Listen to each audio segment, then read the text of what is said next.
Hey folks, it's Chris from the Food Peddlers here. I'm just in our shipping container greenhouse, and what I want to talk to you about right now is airflow in your growing system. So I'm going to talk about what we do here to keep air flowing, and hopefully you can take some principles from that that are going to apply to your situation.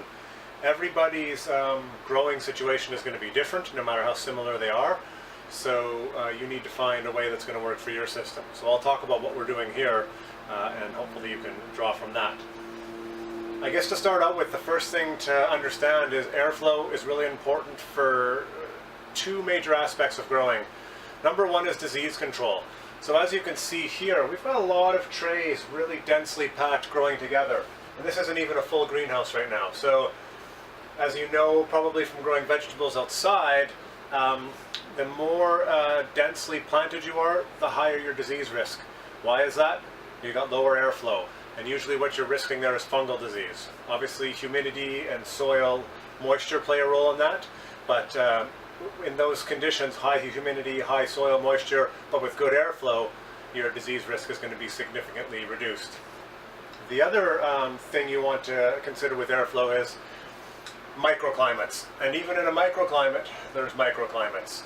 So a microgreens microclimate exists in this area just above the crop here. And so what's happening is you've got gas exchange here. As you know, I keep saying that, but I don't know that you know this. So if you don't know this, plants take in CO2 and they release oxygen. We take in that oxygen and release CO2, and we've got a nice symbiotic relationship. There's biology, plant biology 101 summarized. So what happens often, if there's stagnant air, you get a pocket here of maybe excess oxygen because the plant's taken in a lot of the CO2, it's releasing oxygen, but there's nothing carrying that oxygen away. Now gases will always diffuse from areas of higher density or higher concentration to lower concentration, but we don't want to wait for that to happen. It could take a long time. So what we want to do is keep air moving in here, so the oxygen is taken from here, it's distributed evenly here, and more CO2 can come in and interact with the crop. So those are two main things we're thinking about with airflow. So I'm going to talk now about how we have our system set up in here. Okay, so let's take a look at some basic airflow in here. So one thing you often see in greenhouses, well, I guess there's two ways you can look at airflow. One is creating chaos and mixing the air, so top and bottom mix and all the sides are all mixed. Or there's the idea of just keeping a good continuous flow of air moving in a stream. So having tried both methods, we've definitely found that keeping air moving in a stream gives us a more even temperature, assuming that's what you want, and that's what we're going to assume right now. So what you'll typically see in a greenhouse, which wouldn't apply here because we're in a very narrow space and our shelves are on the outside. In a typical greenhouse, you've often got lots of space, your tables or benches in the middle, and then space around. So what you would see is fans on the sides, blowing air one way, and then blowing air another. And what it does is it creates a circular motion of airflow, which keeps the air moving. Like I said, it's going to reduce your disease risk, and it's going to improve crop growth by getting better gas mixture. Obviously, we don't have that option because of the way things are laid out here, and our shelves are on the outside. They're very tall. So our goal here is to keep a very even distribution of temperature. And so what we're doing is we're moving the air this way along the floor, and then back up along the ceiling. So the way we do that is obviously very simple. We've got two fans on the floor here, which always stay on the floor. We don't lift them up and put them on the benches. We don't do anything like that. That's an obvious hygiene risk. So these stay on the floor. If we need to move them, we can literally push them over with our feet. So that fan blows straight. This fan here blows straight. It's just up a little bit. Lifts the air a little bit this way. As we get up into the top part here, we've got a blower fan up here, which is pushing air this way. We've got another one in the middle here, further pushing air this way. And then one at the end there, which is pointing back this way and downwards. So what we've got is a motion that's coming like this. So as a general way to test how well our airflow is working, the basic way is to do this. Aha. So that doesn't work for a number of reasons. Number one, we have a heater right here. And you wouldn't typically have your heaters up high, but that's what works here. And two, you can only sense so much with your hands. So what we have is in the middle of our greenhouse here, we've got a weather station which measures temperature at this point, and we have our thermostat up in the corner there. So the way we tell how good our airflow is by how well those two devices are synchronized to each other. And if my thermostat is set to 24 degrees and it's reading 24 degrees, I want to read 24 degrees here as well. So when we were doing another method of airflow, and what we had was a number of fans up top pointing upwards, blowing the air down, which did bring heat down, but didn't mix the air very well. We had about a 2 to 3 degree difference between those two devices. Now with this new system, with the air coming this way and back up, most of the time they're spot on, or they're within a degree or half a degree off. So it's very, very close. And even in the time now where I've turned these fans off and the blower up there, the degree difference is about 3 or 4 degrees. So let's take a look. Right now we're reading 20.2 there. And we're reading 24 up there. So we're off by 4 degrees just from turning these fans off, and they've been off for about 15 or 20 minutes. In all fairness, the door is open behind us as well. So it's a very simple system. Air is flowing in a circular motion. These fans are straight and pointing up a little. That one's straight and across, and the one at the end is pointing down a little. So we're just trying to create that motion. Once the air is in motion, it's really easy to keep it in motion. We're not in here a lot, because if I'm in here, it's going to block the air a little bit. We've got a dehumidifier I'll pull out that blocks the air a little bit. But in general, our measure, our indicator of good air distribution is our temperature on our two devices, and crop growth, obviously. So I'm just going to show you a quick, I'm going to quickly show you just the fans up there so you can get a sense of the airflow, and I'll turn things on here and you can see how things look. Okay, so here our fans are going there. You can probably tell it's a little bit louder than we were before. So air is going to follow this path down here into this fan here, move its way. So up here is our blower. This is something you might typically use if your basement's been flooded and you need to dry things up pretty quick.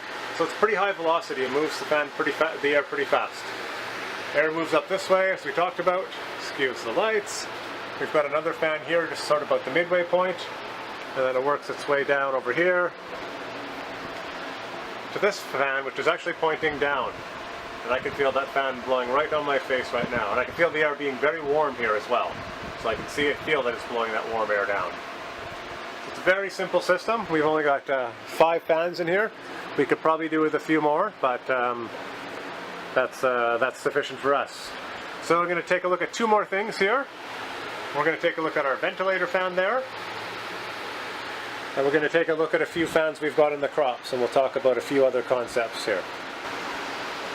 Okay, so if you think about, we've talked about airflow, but one of the things with the greenhouse or any sort of building, especially in the colder seasons, is the insulation value, or how well it's sealed. So we're in a greenhouse here that has twin wall polycarbonate on the inside, and the layer of poly on the outside, same thing on the top. The walls are pretty well sealed. In our, can't really see that, I'll show you in a bit. We've got some soffits here that have some openings, but they're stopped with insulation. Because we want to do everything we can to maintain whatever heat is in here, so it costs less energy to heat. We're in Vancouver, British Columbia, which is in the Pacific Northwest. This is a very moderate, almost Mediterranean type of climate, obviously a little colder in the winter. It's early February right now. It's about 10 degrees Celsius, but we'll get down to -5 at night at cold times, and sometimes we've only got about 5 degrees in the day. So it's cold enough that we're obviously not growing stuff without any supplementary heat, but not so cold that you're getting frostbite like you might in other parts of the world. So that's going to be part of the design of your system, but it's also going to determine how much insulation you've got. So we're insulated with just, think about an R12, and we're fairly well sealed, but we've got lots of little gaps in our greenhouse. And to be honest, it's kind of intentional, because one of the things when we close things up, it insulates really well, but then there's no fresh air. So the risk of that is you're not going to get enough actually CO2 coming in here to get good plant growth. And if you're using a gas heating source, such as propane or natural gas, that'll quickly use up the oxygen in this space. And once you use up the oxygen, your combustion becomes incomplete. And so instead of getting more carbon dioxide, you're getting more carbon monoxide. That is toxic to plants just as it is to humans. So you want to have good airflow. So what we're doing besides the airflow I showed you is we've got a ventilator fan that comes on at regular intervals and just basically is blowing air out. That creates a pressure differential, and that's going to draw air in. And all our little joints here just have a little bit of space. A little bit of space in these. Our soffits have a little bit of space, and down at the end we have some space as well. So it's going to draw fresh air in.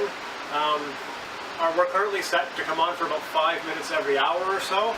And with that, we might lose 0.1 or 0.2 of a degree Celsius in temperature. So even in cold weather, bringing that fresh air in isn't going to make a big difference in our temperature. That little bit of drop isn't a big deal. So that's really important. In the summertime, that fan is on all the time because you want to use it to bring in cool air. And what we'll often do is open up the end of the container and try to bring air through this container as much as we can. So in the winter, it's more about keeping the air fresh, and in the summer, it's more about keeping the air cool. So you need some sort of system to bring in fresh air. And if we needed to bring in more, or we wanted to cool it down, we'd probably have vents. There are lower parts here, and especially in summer, the air is going to be a little cooler down below, and we want to bring that up. And in our case, we have a building on this side, so this is really shady over here, whereas this is south and sunny. If I'm going to put in vents, I'm probably going to put them down here on that end, so it's going to draw cooler air in and bring that up. So that's some strategies we can use to bring the temperature down in here. It's very, very hot in full sun. So while in winter we're trying really hard to heat, in the summer we're trying really hard to cool. So yes, you want to make sure, besides having good airflow, that you've got good fresh air coming in, and we're just using a basic attic fan. Right now it's on a timer. In the summer it's set by temperature. So as soon as it gets to a certain temperature, it comes on. And we don't have that set to the maximum temperature we want it to get. We have it set below that, because even with that fan on, it can continue to heat up in here. So if I only wanted to get to, say, 30 degrees Celsius in here, that's my maximum temperature. That's coming on at about 25. So those are things you'll play with. If you're in a really, really cold environment and you've got to take air out and bring air in, you're going to need a heat exchanger. Otherwise, the cold air coming in is going to cool the greenhouse too much. So these, especially if you're using gas heat. If you're using electric heat, that may not be an issue, or hot water heat down below. But if you need to bring air in and it's super cold, you've got to make sure it's not bringing your temperature down too much. Okay, now let's take a look at one other thing here. So this is our above crop airflow. And you see I've got a fan right here. I'm just going to come on over here. And you see I've got another one down there. So if I had these on every shelf, actually it would be an advantage where it would create better airflow above the crop for sure, and would definitely create a microclimate that was more favorable to growth. As it is, I think we've got good enough growth in here, and I'm not too worried about that airflow. So what we're doing in this case is, first of all, the crop you're looking at is radish. And the only place we use this fan system is on the radish. So one of the reasons, well, the reason we're doing it is radish is a crop that really, really holds moisture. So even if you've got a spinner or you're cutting it and drying it in some way with a fan, it really holds that moisture. So for us, when we cut and package our radish, we want to make sure it's really, really dry before it goes into the package. That's basically a storability and a transport issue. It transports better and stores better when it's dry. So for us, spinning it dry doesn't really work very well. So we basically want to cut it dry and package it right away. So you can see these fans aren't on right now because we're a couple days away from harvest. We harvest on Tuesday, so Monday about midday these fans are going to come on. And actually we're going to use another fan just like this, oscillating fan, that's going to be on the side here facing towards the crop. And basically we're just going to have air blowing on this crop all the time in its last, 3/4 of a day of growth. And what that's going to do is it's going to dry the surface of the leaves, and it's going to dry the stems as well. So when we go to package, we're cutting a dry crop, we're just cutting it into a large bin, and then we're packaging right from there. So you can do that with any crop, but most crops take really, really well to a spinner. You can spin them several times and they'll dry. The radish, we find that doesn't work. So once again, we're using increased airflow here to improve our crop quality. It's also making our packaging more efficient and giving us better storability on this crop. So one of the tricks with the radish is that probably the only thing you need to keep in mind is you don't want to have too much air on there and for too long, because what that's going to do is it's going to start drying out your soil and that's going to cause your crop to wilt. So that takes some tweaking. We're still trying to figure out exactly how we want it, but we seem to have it pretty good just after a few tries. So we've talked about 3 aspects of airflow that you need to consider in your system. One is having a good airflow within the system in order to have a good even distribution of heat, and that airflow is also making sure you've got good air circulation above your crops so you don't get a little bit of a microclimate here and get poor gas exchange. Number 2 is bringing in fresh air through using a ventilator fan and possibly some vents within your system. The key thing there to remember is the temperature change that may create, so take that into consideration with whatever climate you're in. And then the third thing we looked at was looking at airflow and using that good airflow over top of the crop before harvest to dry that crop out so we can cut it dry and package it right away. So there's other things we could talk about with airflow, but I think those are 3 key things that we've learned. So hopefully you find those useful in your system, and yeah, thanks for watching.